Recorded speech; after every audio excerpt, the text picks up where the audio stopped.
अगर आपको लगता है कि लाइब्रेरी में सिर्फ किताबें मुस्कुराती हैं, तो कोलकाता की 250 साल पुरानी इस लाइब्रेरी में कदम रखकर देखिए।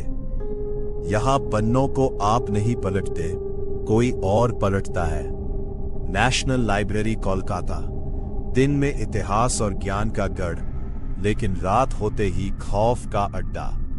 18वीं शताब्दी में गवर्नर जनरल वॉरेन हेस्टिंग्स का यह महल आज भारत की सबसे डरावनी जगहों में गिना जाता है।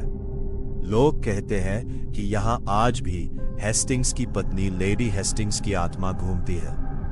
बात पिछले साल की है। राहुल नाम का एक रिसर्च स्टूडेंट देर शाम तक लाइब्रेरी में अपनी थीसिस लिख रहा था। रात के 8 साढ़े बज चुके थे, चारों तरफ सन्नाटा था। अचानक उसे अपने ठीक पीछे किसी की भारी सांसों की आवाज सुनाई दी। जैसे ही वो मुड़ा, कोई नहीं था।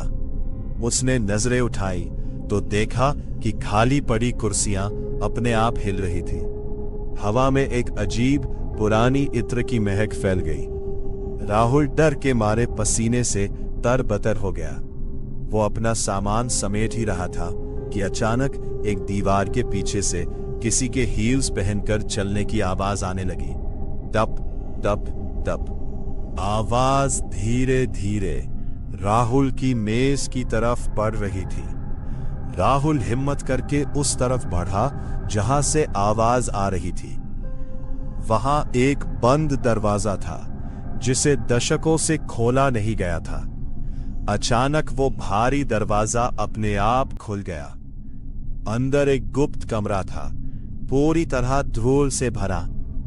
राहुल ने मोबाइल की टॉर्च जलाई।